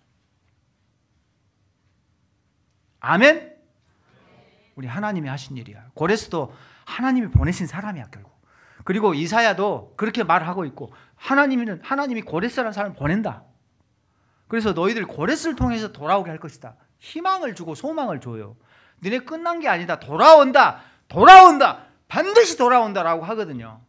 하나님이 약속을 줘요. 선지자를 통해서 이대로 끝난 게 아니다. 내가 너네를 혼냈지만 싹 잡아가게, 포로로 잡혀가게끔 하고 나라가 망하고 성전까지 무너졌지만은 이대로 끝난 것이 아니고, 자, 내가 너희들을 벌 줬지만, 그러나 너희들 잘하면, 정신 차리면, 이제부터라도 너희들 나한테 잘하면 너희들 다시 돌아올 거야. 내가 너희들 돌이킬 거야. 약속하셨거든요. 약속했어요. 근데 그 약속을 어떻게 이루어 가시냐면은 고레스라는 왕을 세워가지고, 세상 왕이잖아요. 제국의 세상 왕. 그 왕마저도 하나님의 장중에 있는 거예요. 딱 왕이 되게 하나님 심어놓고 이 왕을 통해서 너희들이 돌아오게끔 할 거야 라고 하신 거죠. 그래서 고레스가 실제로 정책, 나라를 경영하는 방법을 바꿔가지고 다 돌려보내요. 그래서 하나님의 은혜로 이들이 다시 본토로 돌아와서 성전 짓고 감격의 눈물을 흘리고, 막 첫 번째 그 봉헌식 할 때 막 너무 좋아가지고. 근데 이제 이 원로들은 알잖아요. 좋은데 너무 좋은데 속이 또 상해. 동시에 다시 성전이 지어졌으니까 얼마나 좋아요. 근데 또 동시에 속이 상해. 한편에서는 왜 솔로몬 성전은 이만했는데 요거는 쪼만하다 말아요 지금. 아마 그게 또 속이 상해. 좋은데 속이 상한 게 있어요. 원로들은 이제 그 과거의 성전을 기억하는 그 원로들은 이제 그게 때문에 좀 속상한 것도 없지 않아 있었고, 그러나 기쁨의 축제가 벌어지잖아요. 이제 하나님이 하신 일이었어요, 그게. 자, 이렇게 해서 이제 이스라엘 멸망과 포로의 귀한 이야기가 그때 당시에 활동의 선지자들이에요. 잡혀가서 힘들게 고생할 때 70년간 에레미야 선지자 그때 활동했고, 에스겔 선지자, 다니엘, 학개, 스가랴, 말라기의 마지막 선지자다. 그리고 귀한 이야기, 돌아온 이야기. 70년 만에 이제 바벨론 땅에서 어떤 섭리 가운데 고레스가 어떤 일을 해가지고 돌아오게 됐는가, 어떻게 성전을 우여곡절을 다시 짓고 다시 재건하고, 예루살렘의 성벽 있잖아요. 성벽도 이제 다시 재건하잖아요. 도시를 다시 복원을 해요. 그 과정, 고생했던 이야기들이 에스라, 느헤미야에 나와요. 영적 이제 갱신과 부흥 이야기가 에스라, 느헤미야에 나와요. 그렇게 하면서 그 이야기 이제 끝나요. 사실은 역사 드라마가 끝나고, 근데 여기 보시면은 여기서 말라기와 더불어 구약이 끝나고 하나님이 마지막 희망을 주잖아요. 자, 니네 나라는 영원할 것이다. 다윗의 후손을 통해서 이제 너희들의 나라를 완전히 제대로 최고의 나라로 만들 그 왕이 이제 올 거야. 너희들이 이대로 끝나지 않았어. 자, 이제 새 출발이야. 이제 새 출발이고, 이제 새 시대가 이제 시작되는 거야. 라고 하면서 말라기가 그 마지막 희망의 메시지를 던지고 끝나요. 에레미야도 그렇고 던져줍니다. 그래서 구약이 끝나요. 그 미래를 내다보고 희망의 메시지와 더불어서 구약이 끝난단 말이죠. 나라는 회복됐고, 완전한 회복은 아니지만 궁극의 회복을 내다보면서 이제 구약이 딱 드라마를 이제 끝낸단 말이죠. 근데 그 궁극의 회복이, 궁극의 다윗의 보호자를 이을 궁극의 메시아의 왕, 그분을 내다보고 끝나는데 그분이 누구라고요? 그분이 누구라고? 예수님. 아멘. 예수님이라는 거죠. 자, 보세요. 그 시가서는 사실은 설명할 것이 복잡하지 않아서 오늘 제가 일부러 강의를 안 했어요. 역사서를 이렇게 풀어드리고 정리를 해주는 것이, 큰 흐름을 잡아주는 것이 더 중요하다고 생각을 했어요. 구약 전반을 이해하는데 이게 더 중요하기 때문에 오늘 1시간을 더 강의한 거예요. 제가 잘했죠. 시가서는 쉬워요. 지혜를 주고 교훈을 주는 책이니까. 욥기는 왜 의인이 잘못한 것도 없는데 두들겨 맞고 고난을 당하냐 이 말이에요. 형편없이 말도 안 돼 처참한 그런 비극을 왜 욥이라는 사람이 당해야 되는가. 욥 자신도 이해가 안 되잖아요. 그런 주제를 담았어요. 그러니까 욥기의 결론은 쉽게 말하면은 하나님은 하나님이니까 네가 하나님을 어떻게 알 것이냐. 그냥 순종해라. 요거예요. 알지 못하지? 근데 하나님이 다 이유가 있어서 그러는 거야. 까불지 마라. 요게 욥기의 결론이에요, 사실. 인생에는 미스터리가 많아. 이해하지 못할 점이 많아. 그런데 여전히 하나님은 살아계신다. 이거예요, 지금 욥기 주제가. 시편은 뭐죠? 150편이나 되는 시가 이렇게 두껍잖아요. 근데 거기 보면은 기쁨도 있고 눈물도 감사, 비탄, 탄식 이런 게 막 나와. 모든 감정이 다 쏟아지고 있어요. 그 시편을 읽을 때 이 내 이야기 같아. 내 마음을 시로 그대로 표현한 것 같다는 느낌을 많이 받아요. 그 시편은 또 묵직한 은혜를 줘요, 여러분. 그렇죠? 자문은 또 뭐죠? 뭐가 지혜로운 삶이냐? 방향을 제시해줘요. 어리석은 삶과 지혜로운 삶. 선택하라는 거죠. 결론은 뭐냐면 여호와가 지혜의 근본이라고 말을 해요. 그러니까 사서삼경, 동양의 뭐 이렇게 뭐 좋은 그 교훈집이나 뭐 이런 것과는 조금 다른 게, 도덕경이나 이런 것하고 좀 다른 게, 좋은 가르침이 많이 나오죠. 좋은 교훈들이 도덕경이나 이런 걸 사서삼경을 봐도. 그러나 궁극적으로 차이가 나는 게 뭐냐면 뿌리가 달라요. 뿌리가. 거기는 하나님이 없고 잠언에는 교훈은 비슷해요. 거짓말하지 말고 정직하게 살고 저울 속이지 말고 뭐 다른 도덕책에도 다 나와요. 근데 뿌리가 달라요. 그 일반 도덕률에는 사서삼경 이런 데는 하나님이 없잖아요. 근데 잠언에는 하나님이 있어요. 하나님이 지혜의 근본이다. 하나님으로부터 출발하고 있어요. 그러니까 우리 지혜의 근원은, 우리가 지혜롭게 사는 이유는 뭐냐면 하나님 때문이에요. 그래서 잠언은 그를 기반으로 우리에게 지혜로운 삶을 가르치고 있고, 전도서는 하나님이 없는 인생은 모두 헛되다 이거예요. 쉽게 말하면. 그래서 전도서는 선포부터가, 첫 구절부터가 다 쓸데없다라고 이렇게 이야기하고 시작하는, 헛되고 헛되니 모든 것이 헛되다. 근데 쭉 읽어가 보면은 인생 무상을 이야기한 것 같은데 결국은 하나님 없는 인생이 그렇다라고 이야기하는 거죠. 그 다음에 아가서는, 아가서 읽을 때는 조심하셔야 돼. 둘 다를 읽어야 돼. 두 가지를 다. 너무 근데 사람들이 한쪽으로만 가요. 어떤 사람들은 남녀 간의 연애 이게 뭐냐, 이게 아니야. 하나님과 하나님 백성의 그 애틋한 사랑을 이야기하는 거지.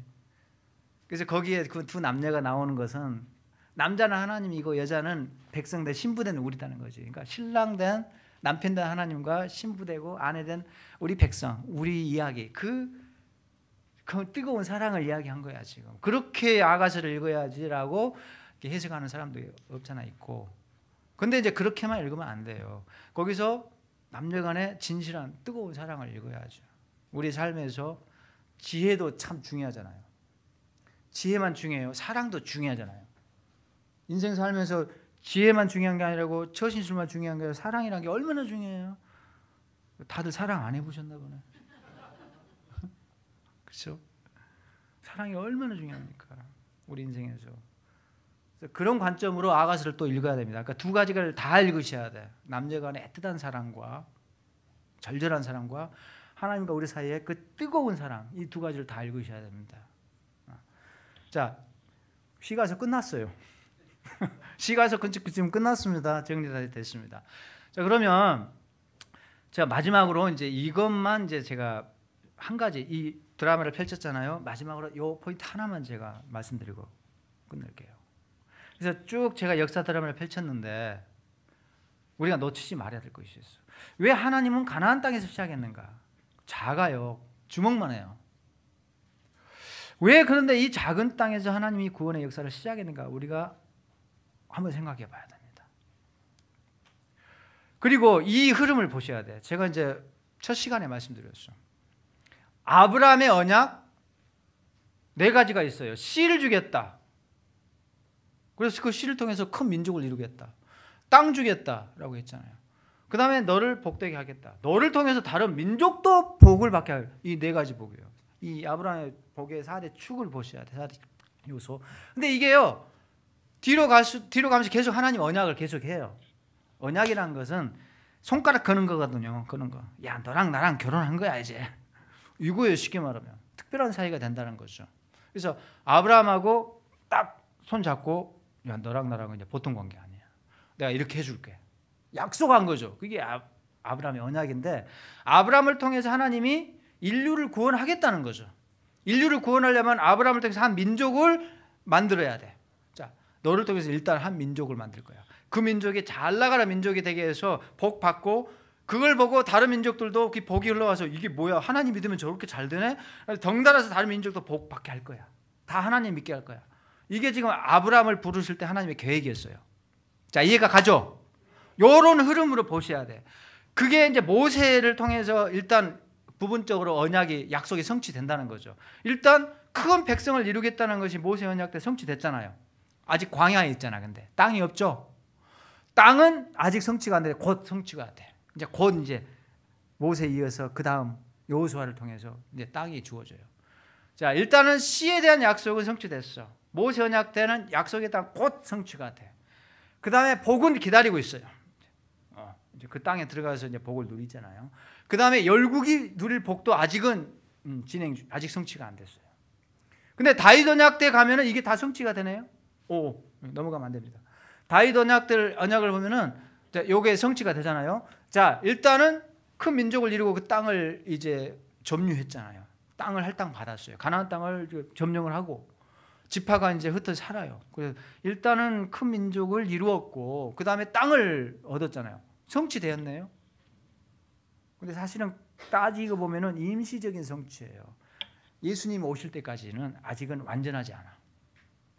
국경이 넓어져요. 그 다음에 복을 받아요. 이 나라가 잘 나가잖아요.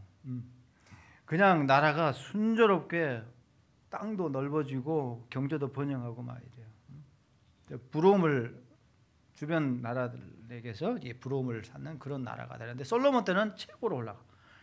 솔로몬은 더군다나 국경도 넓혔을 뿐만 아니라 나라가 번성을 했고, 얼마나 선한 통치하고 지혜가 있었으면 그 지혜가 국제적으로 소문이 나가지고 전부 한 수 배우려고 직접 와서 이렇게 공부를 할 정도였단 말이죠.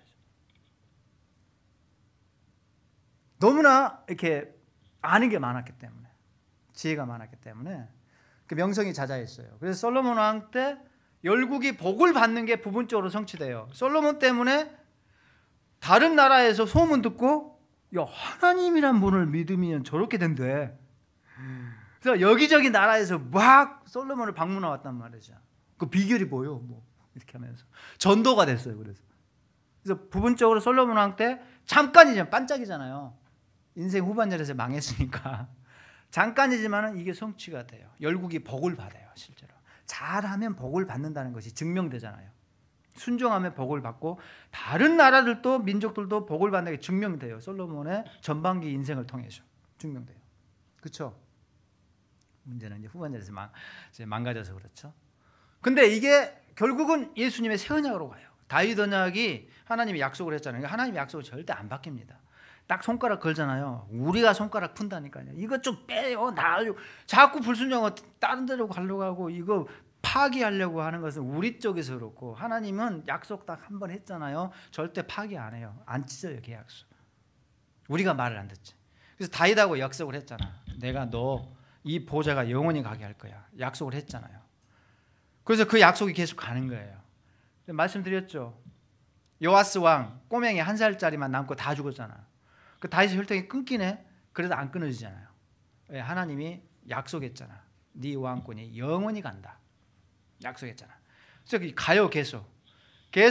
그래서 바벨론이 와가지고 싹 뭉겼어요. 남유다도 이제 완전히 촛불이 꺼진 것처럼 보였잖아. 근데 하나님이 뭐라겠죠?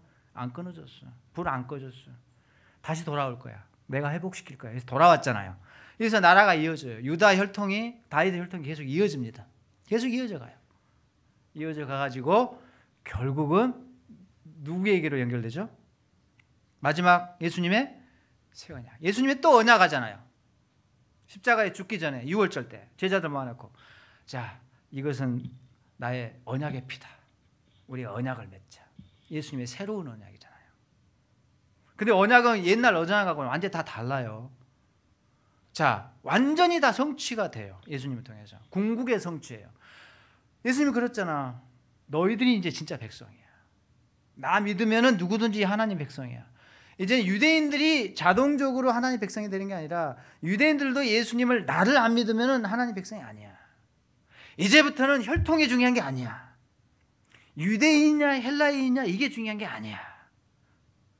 이제는 유대인들이 자동적으로 하나님 백성 되는 법은 없어. 유대인들도 나를 믿어야 돼. 예수님께 연결돼야 돼. 그래야지 이제 하나님 백성 돼요.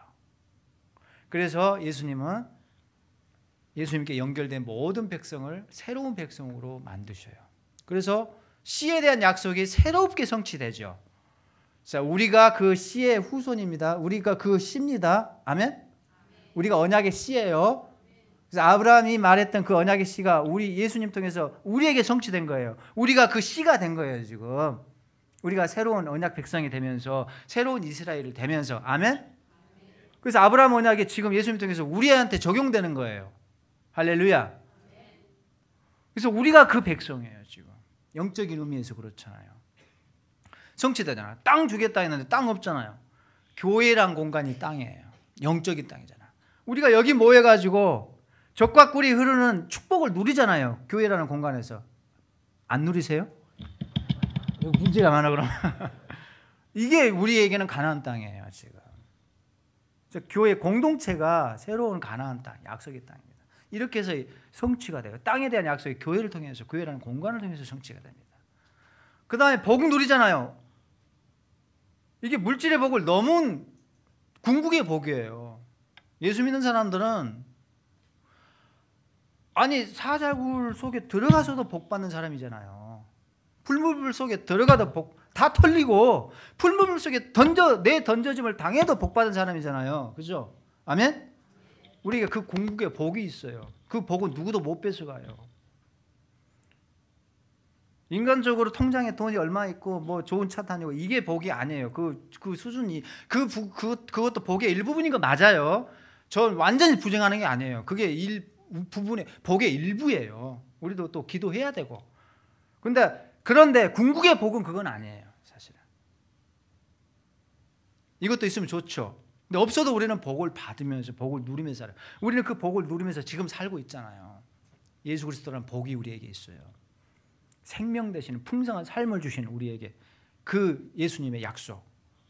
내가 너희를 풍성케 하기 위해서 왔다 이 말이죠. 주기철 목사님 순교 당하셨는데 뭔 풍성하게 살아요. 주기철 목사님 한 번도 고급 기와 좋은 주택에서 사신 적이 없어요. 세상에서 제일 큰 복 받았잖아요. 그러니까 예수님이 신약이 말하고 있는 우리 복은 이 구약의 물질을 통해서 알려주고 있는데 복을 이렇게 우리한테 교훈하고 있는데 그 복이 궁극적으로 우리에게 알려주고 있는 최종적인 궁극의 복은 사실은 세상이 뺏어갈 수 없는 영적인 그런 복. 신령한 복입니다. 그 복을 우리가 누리고 있습니다. 여호와는 나의 목자시니 내가 부족함이 없으리로다. 아멘. 여호와는 나의 목자시니. 그럼 됐잖아요. 그분이 나의 목자면 돼요. 그럼 내가 부자예요. 목동 다윗의 입에서 나온 거예요, 사실. 들판에서. 그 다음에 열국의 복 받잖아요. 교회를 통해서 복이 흘러가잖아요. 선교가 그게 이제 복인 거예요. 선교 열심히 하셔야 돼요. 정말 전도 열심히 하셔야 돼요. 우리 보고 예수 믿으면 뭐가 다르구나라는 것을 사람들이 생각하게끔 깨닫게끔 해야 됩니다. 아멘? 이게 정말 중요한 포인트입니다. 이 복은 이렇게 다 성취됐습니다. 우리에게 예수님 통해서 우리에게 다 적용되는 복이에요. 이렇게 해서 구약의 흐름을 보셔야 한다는 거죠. 그리고 가나안 땅 조그만 땅이에요. 작은 땅이지만 하나님 여기서 시작을 하신 이유가 있단 말이죠. 이렇게 보세요. 세계 지도를 보면은 요 세계 땅덩어리에서 정말 주먹만한 조그만 땅에 한 구석이에요. 여기 눌러보세요. 네, 다 끝났어요. 제가 이제 이것도 어제 끙끙대서 만들었어요. 우리나라가 있잖아요. 우리나라 이만해요. 비교해 보세요. 이 가나안 땅, 지금 현재 이스라엘 땅, 약속의 땅이에요. 저기 한 가운데 있잖아요. 아프리카하고 유럽하고 아시아하고 저기예요. 한 가운데. 저기 우리 남한 땅 반토막밖에 안 돼요. 미국 땅이 얼마나 큰지 보세요. 이쪽으로 돌리면 이제 미국 땅 나와요. 태평양 건너서 이렇게 땅덩이가 커요. 자, 저런 데서 일을 해야지 뭔가 될 것 같단 말이죠. 그죠? 저런 데서 일을 해야지 뭔가 근사하고. 아니 근데 하나님이 저기 꼬맹이 조그만 코딱지만한 땅에서 뭘 해보겠다고 하는 거죠. 이해가 안 가요, 인간적으로. 폼이 안 나, 폼이 인간적으로 볼 때. 근데 하나님이 내가 여기서 일을 하겠다. 백성들을 끌고 와서 저기서 일을 하시잖아요. 저 땅을, 그 다음 페이지 넘겨보세요. 하나님이 저 땅을 주신 이유가 있습니다. 이 땅을 주신 이유가 있는데, 아브라함을 끄집어내가지고, 아브라함 여기 잘 살고 있었어요. 아버지하고 같이. 근데 이걸 너 나 따라와라 해서 끌고 와서 하란을 거쳐서 이 땅 주겠다고 여기까지 오고, 여기 이 땅이 훨씬 좋아요. 근데 하나님이 아브라함 데리고 와서 이 땅 주겠다 하면서 이 땅에서 이제 뭔가 해볼 거야 라고 하신 거죠. 조금 인간적으로는 계산이 안 나와요. 뭐 희망이 없어 보이고, 이게 지금 뭐 사업 계획서를 짜봐도 돈이 안 될 것 같고 말이죠. 인간적으로는 그렇습니다. 근데 하나님은 저기서 일을 하려고 하는 이유가 있었죠. 자, 두 가지 이유를 우리가 살펴봐야 되는데, 가나안 땅은 척박한 땅입니다. 적과 꿀이 흐르는 땅 아니에요.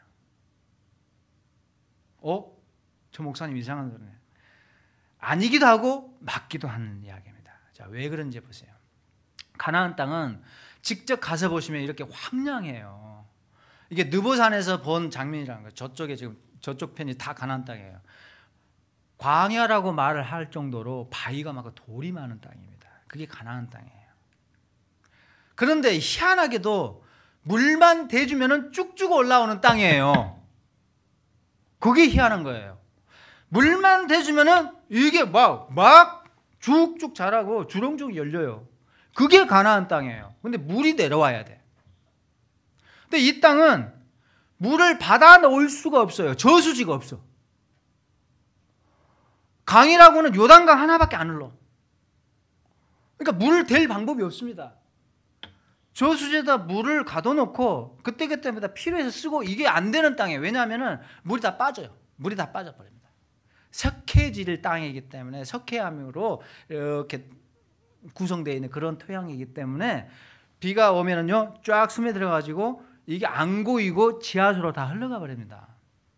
그러니까 물이 그렇게 중요했어요. 그러니까 구덩이를 많이 파고 이렇게 우물 같은 거를 파가지고 물을 해결하고. 그러니까 우물이 큰 재산이에요. 그러니까 우물 가지고 죽자자서 싸우잖아요.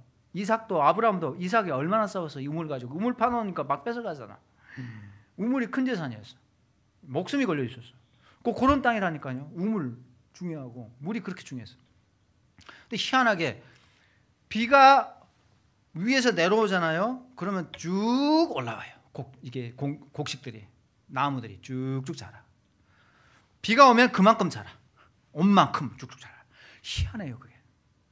근데 비가 안 오면 어떻게 될까? 그대로 망해요. 그러니까 하늘만 쳐다봐야 돼. 비를 주시옵소서. 비 오면 대박이야. 비 오면 대박이야. 비 안 오면 뭐예요? 쪽박이야. 그런 땅이었어요, 그게. 그러니까 비가 오면 쭉쭉 올라와요. 그러니까는 이 땅은 결국은 믿음 농법이 필요했어요. 하나님 비 주시옵소서. 이른 비와 늦은 비를 주시는 하나님. 이른 비가 오면은 씨를 뿌립니다. 그 이른 비가 안 오면 씨를 못 뿌려. 그러면 1년 농사는 끝이에요. 이른 비가 안 와버리잖아요. 파종을 못 해요. 그러면 끝이죠. 반드시 이른 비가 와야 돼. 그 다음에 중간비가 이제 조금씩 내려요. 그러면 쭉쭉 올라와요. 중간비는 조금 덜 내려도 괜찮아요. 중간중간 내려주는데 중간비는 그렇게 중요한 비는 아니에요. 늦은 비가 또 중요해. 늦은 비가 와야 됩니다. 왜 그러냐면은 늦은 비가 한번 내려와 쫙 추수 직전에 비가 쫙 한번 뿌려줘야지 이게 알곡이 알이 차요. 알이 곡식이. 늦은 비가 막판에 안 내려오잖아요. 그러면 곡식이 알이 안 차. 허우대만 이따만해 커. 멀때만 크고 줄기는 멋있게 올라왔는데 이 알곡이 곡식이 안 차면은 망하죠. 늦은 비가 와야지 이게 찹니다. 아주 중요한 비였어요. 그러니까 늦은 비가 안 오면 끝이에요. 잘했는데 늦은 비 안 와가지고 끝나는 거예요. 그러니까 이른 비하고 파종을 위한 이른 비, 씨를 뿌리기 위한 이른 비하고 추수를 하기 위한 늦은 비가 제일 중요한 비였기 때문에 성경에서 자꾸 하나님 이른 비와 늦은 비를 주시옵소서 그렇게 기도하고 하나님은 자꾸 뭐라고 하시냐면은 이른 비와 늦은 비를 주는 나 여호와 하나님 이렇게 자꾸 말씀하셔요. 왜? 하늘의 수도꼭지를 그분이 지고 계셔. 하늘의 수도꼭지를. 그러니까 하늘만 쳐다보고 농사를 지어야 될 땅이에요. 비가 적절하게 적당량이 내려와 주면 대박 치는 젖과 꿀이 흐르는 땅이란 말이에요. 그래서 젖과 꿀이 흐르는 땅이에요. 아멘? 수도꼭지를 이렇게 적당히 틀어주면 젖과 꿀이 흐르는 땅이에요. 그러니까 젖과 꿀이 흐르는 땅이 맞아요. 인간적으로 볼 때는 재미없는 땅입니다. 인기 없는 땅이에요. 저기 가서 좀 살자. 불안해서 어떻게 살아? 비 오면 꽝인데 못 살아요. 근데 하나님이 야, 나 믿고 따라와. 저기 좋은 땅이야. 저기서 내가 뭘 할 거야. 걱정 마. 내가 다 보장해 줄게. 내가 물 주면 젖과 꿀이 흐르지.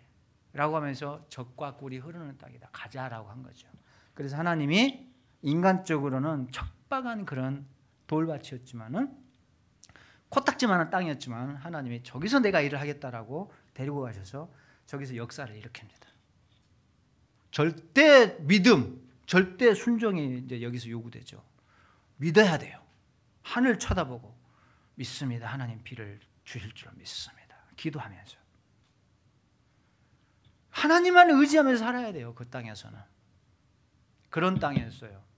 거기서 하나님께서는 믿음을 요구하면서 일을 하기를 원했던 거죠. 인간적으로 이집트 땅 좋잖아요. 이집트의 땅이 얼마나 넓어요. 나일강 막 이렇게 범람하면 옥토가 막 쌓이는데요. 비옥한 토양이 쌓이는데요. 거기다가 딱 심어놓으면 쭉쭉 자랍니다. 끝이 안 보여요. 땅이. 그리고 그런 땅이. 그 메소포타미아 그쪽도 아브라함이 이사 온 그 동네도 마찬가지예요. 끝이 안 보여. 끝이 안 보여. 일을 해보려면 그런 데서 할 것 같아요. 저 같으면 나 같으면은 그런 데서 일을 할 것 같아요. 뭔가 될 것 같고 그래야지. 근데 하나님은 그건 사람 생각이고 하나님은 야 이집트 땅은 젖과 꿀이 흐르는 땅이 아니야. 유브라데 티그리스강 갈대아 우르의 땅 거기 젖과 꿀이 흐르는 땅이야. 사람들 다 거기가 젖과 꿀이 흐르는 땅이라고 하는데 하나님 아니야. 자 여기가 젖과 꿀이 흐르는 땅이야. 좋아 여기 괜찮아. 믿고 따라와 한 거죠. 그래서 백성들을 그 땅으로 데리고 와서 거기서 하나님께서 자신의 구원의 역사를 이제 구체적으로 진행하죠. 구원의 드라마가 펼쳐지고죠. 그 땅에서 순종하면 돼요. 불순종했죠. 자 여러분 이게 우리한테 또 주는 교훈이 커요. 사랑하는 여러분 이 작은 땅이잖아요.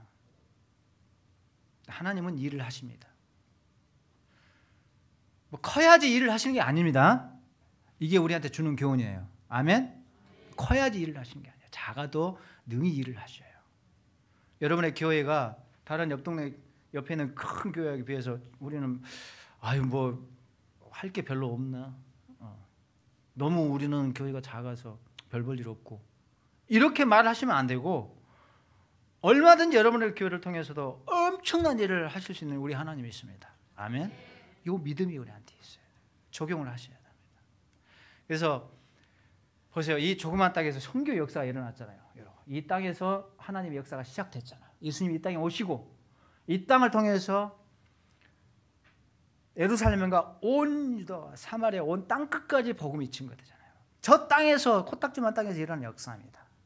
저기에 성령이 내려오셔가지고 예수님이 여기 오셔가지고 이 역사가 오늘 성령이 있는 그 자리에서 일어납니다. 그대로 반복적으로. 아멘.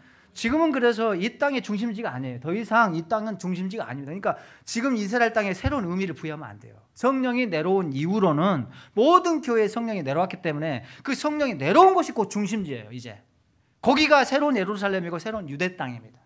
아멘. 그러니까 저 땅에 더 이상 하나님 구약처럼 특별한 의미를 부여할 필요는 더 이상 없습니다. 근데 이상하게 거기 의미를 자꾸 부여하려고 하거든요. 절대 그러시면 안 돼요. 지금 있는 자리가 유대 땅이고 예루살렘 땅이고 성전이 있는 땅입니다. 우리가 섬기는 교회 이 자리가. 자, 그래서 지금은 어느 곳이든 성령이 임재한 교회가 중심지예요. 거기가. 성은교회가 곧 새 예루살렘이고 새로운 땅이고 새로운 성교 중심지입니다. 아멘. 여기서 역사해라. 세계 중심이에요, 여기가. 그런 그 원대한 큰 꿈, 큰 관점을 우리가 가지셔야 돼. 세계적 관점을 가지셔야 돼. 여기가 세계 중심이다. 서울의 중심이고. 왜? 성령이 내려온 것은 어디나 중심이니까. 아멘. 이런 관점으로 우리가 구약의 파노라마를 끝내면서 좀 적용했으면 좋겠다라는 거죠. 세계의 중심, 성교의 중심이 되는 성교회다. 자, 보세요. 얼마나 멋져요. 여기서 퍼져나가는 거. 여기가 중심인 거예요. 세계의 중심지. 성령이 여기 내려왔기 때문에. 자, 그런 성교회를 만드시기를 주의 이름으로 축원드립니다. 자, 우리 다 같이 기도합시다. 기도하겠습니다. 통성으로 기도 한번 합시다. 우리 통성으로 3주간 우리가 구약을 쭉 살펴보았습니다. 하나님이 어떻게 일을 하셨는지 멋진 하나님이셔요. 정말 역사를 주관하시는 하나님인 것을 우리가 봤어요. 수많은 인물들이 거쳐가지만 역사의 무대에서 등장하지만은 우리가 다 평가를 보고 정말 형편없이 살았던 사람들이 너무 많다는 것을 알게 됐습니다. 그리고 그들이 하나님을 의존하지 않고 인간적인 방법을 의존하고 있었다는 것을 우리가 다시 한번 확인하게 됐어요. 다 망했어요. 그러다 다 망했어요. 여러분, 우리도 똑같은 일을 반복하면은 똑같이 망합니다. 우리는 누구를 의지해야 되겠습니까? 자, 이 시간 하나님 앞에 우리 다 같이 동성으로, 좀 반주가 없네요. 우리 반주시켜야 합시다. 다 같이 기도하겠습니다. 하나님 아버지, 은혜를 감사합니다. 오늘 마지막 시간을 하나님께서 이렇게 은혜를 주셨어. 구약을 통해서, 구약의 파노라마를 통해서 우리에게 하나님께서 주신 교훈, 우리가 많은 것을 깨닫고 우리가 이제 정말로 하나님을 절대 신뢰하고 절대 주권의 그 하나님만을 의지하면서 살아야 되겠다는 걸 결단을 내립니다. 주여, 우리가 중심이 되고 복받는 자들이 되고 우리 성교회가 그런 교회가 되게 하여 주시옵소서. 주여, 이게 세계 중심이 되게 하여 주시고 그런 세계적 관점을, 저희들이 큰 관점을 갖고 큰 꿈을 품는 저희들이 되게 하여 주시옵소서. 하나님, 이 교회에 성령이 내려와 있습니다. 이 교회에서 하나님의 일을 하십니다.